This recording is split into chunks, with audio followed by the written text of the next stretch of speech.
let's talk about a little bit about the materials. Okay, so this cube by default doesn't have any material, and how we can find these materials is by clicking this material tab while we have this object enabled. Okay, and you will see that we don't have any materials. If we click on here, you can see some materials that are already in there, or we can click here and create our own material, and we can name it anything we like, something like cube. Okay, and let's see the differences in these materials. So the most common one is the basic, and you see we lack some details with these materials because it's only for specific reasons. For example, I use it usually for the user interface, but let's see it. Let's add a texture, anything. It doesn't matter. You see, this is just a simple texture, nothing too special. Okay, and of course we can recolor it. Let me delete this for now. Let me make this white. So the next material is the glass, and the glass is one of my favorites. And you will see this cube now has this glassy effect. Okay. Of course, there are some properties you can play with here, like the roughness, the absorption of the light, or the refraction of the glass, the ambient, you know, all this, just to make it look how you want. About turbidity, you should be very careful with this, because this, what it does is to make the glass a little bit blurry. So you should use very small values for this of 0 point something. Okay, let me go back to 1, and of course the chromatic aberrations. Okay, you see these. Let me go closer. You see how we can break this light to these 3 colors. Let's change the material first. So this is a very common crystal, nothing special with it.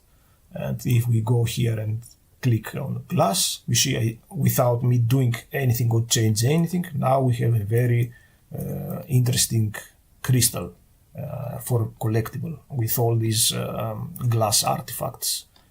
Now another material, I will skip PBR for now. Let's go to matcap.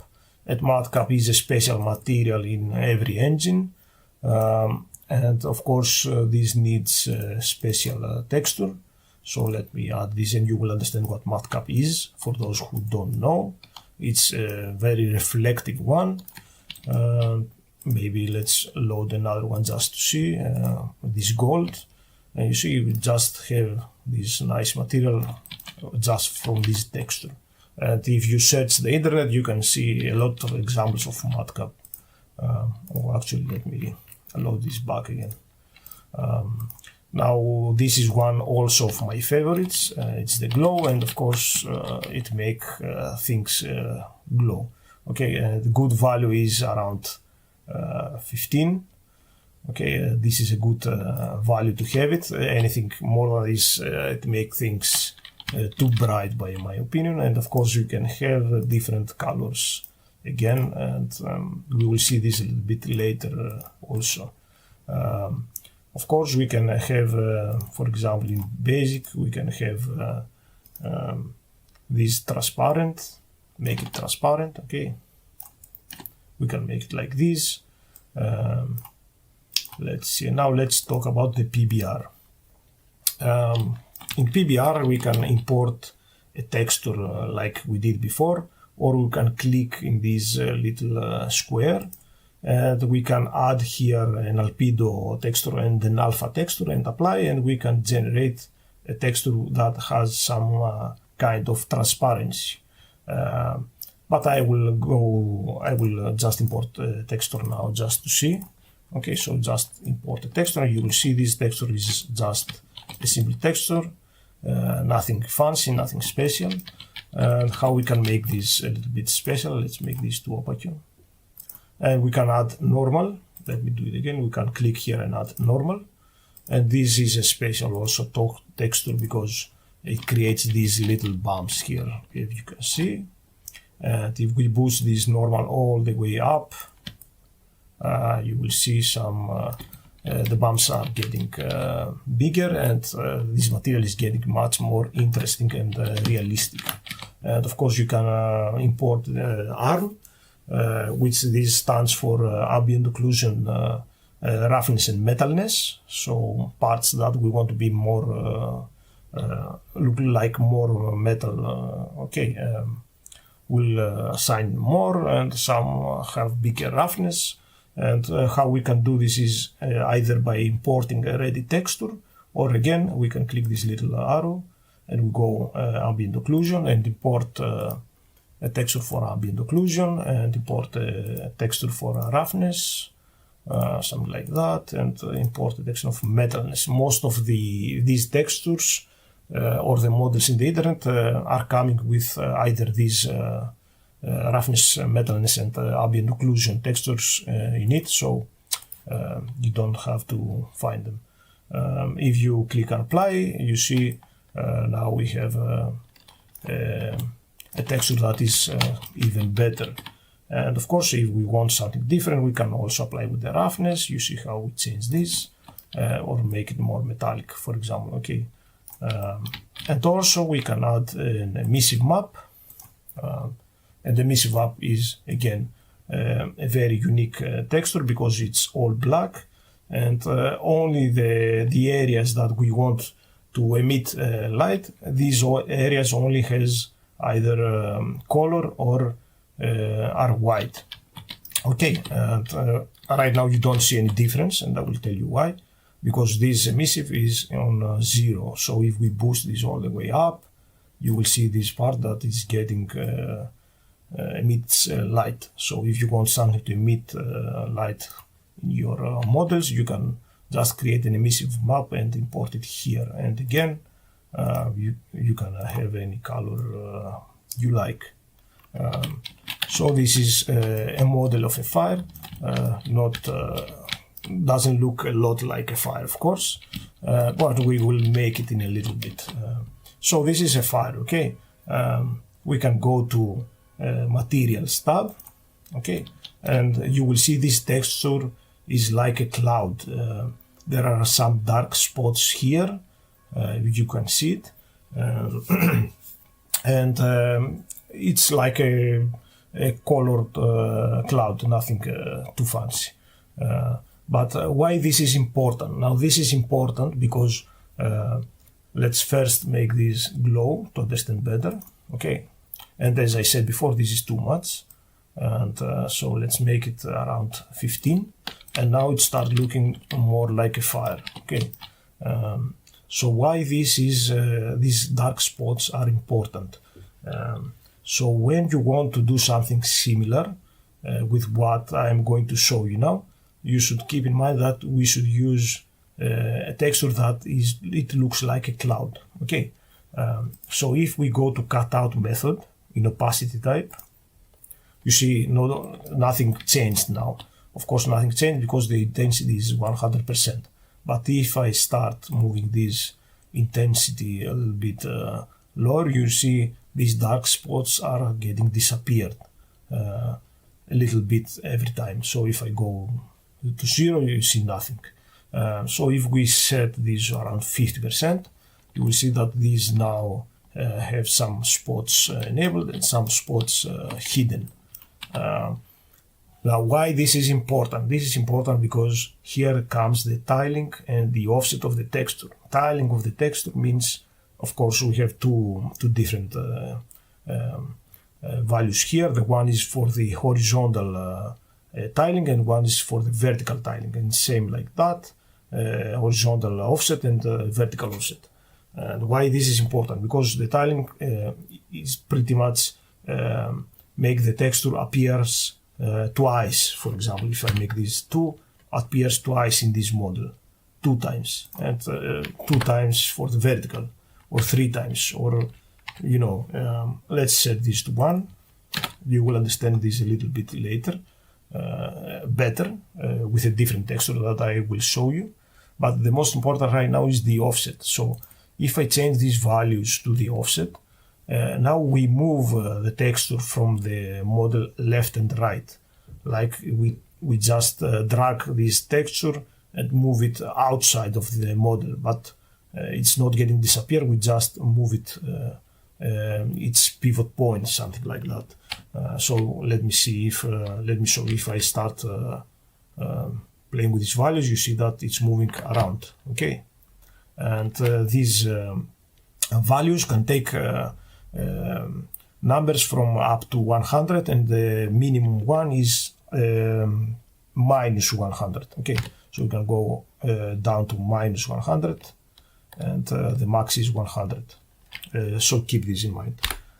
Let's make this 0. Now, why this is important? Because if I now play with a vertical offset, which is what we want now, you will see that the file starts animating now. Okay, the opposite one. It's like moving the different way. So let's do this 0 now. And this tiling offset are two values that we can actually animate it inside an animation. And that's why this is important. So let's go to animation mode. And because we want to work with animations, we should be in animation mode. And let's go down here to Fire and right click and create an animation. And let's rename this anything we like. Oh, let's rename this anything we like. For example, fire animation. Something very unique, right? Okay, fire animation. And we go back to timeline. And like we did with a cube before, let's import our fire inside this timeline. Right click on timeline. And now let's animate the fire. But we are not going to animate the position. We are going to animate the material. So we can animate the opacity, the color, like I showed you before, or the tiling, or the offset, which is what is important for us right now. So let's add the offset V. And like before, you see this is the origin. Now the origin doesn't mean the current position of the fire. It means the current value of the texture offset. Okay, so origin means the current something of something. So if we click here, we can take this origin, the current value of the texture, and we can subtract like a very small portion, like 0.01. Okay, why so small? Because what is 100 in this texture that I showed you before? So for example, you see this is the 100 is the max value of this. Okay, what is 100 there? In here is the number 1. So the max inside this animation is 1, and the minimum is -1. So this is something that you should keep in mind. So this is can take values from -1 to 1. Okay, so if I play, let's enable the loop, and if we play now, you will see that the fire is animated. Okay, so let's say that we don't want this animation to happen, to animate this texture.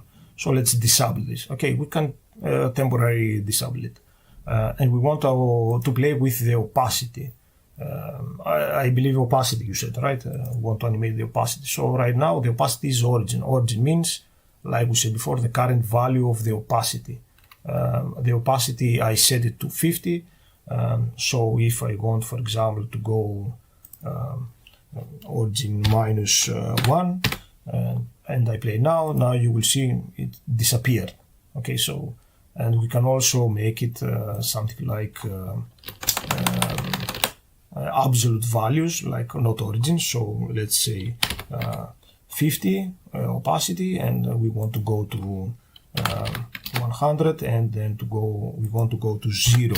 Okay, opacity. So if we play now, you will see go to 100 and 0, and because it's loop, it's repeating this process. Now let's make things a little bit more interesting. So we can click on fire, and we can go to variables tab, and let's create a new variable. As we said before, variables store an information, and what information we want to store now? The information that we want to store now is a number. Okay, and this number, let's call it intensity. Okay, intensity. And this is the intensity of the fire. Right now, by its own, it does nothing. It's just a number, it's just an information that we store here. So let's make something like 5, for example. And now this is the intensity of the fire, it's 5. If we go back to our animation, and of course we want to work with animation, so we should be in animation mode. And we can go back to our keyframe, and we can multiply this now by this variable that we have just created. And the key here is how to import this variable from here to here. To do this, we just add a $sign. So we click on $sign. Okay, and now we see all the available objects that we can import here. And now we should find our fire somewhere here, and in fire we should find this gray line that says variables and intensity, the variable that we have just created. But a more quick way to find this is to click on search and type intensity, or what is the name of your variable that you are trying to find. Okay. So now MANU has filtered all these results, and we can find this intensity very, very easily. And we just click on it. And now what we did is to multiply this animation with this intensity, this variable. And let's click enter.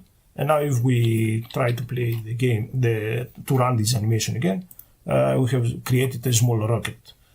Let's change the intensity to something more realistic, like 0.2, and now you see it's more like a fire.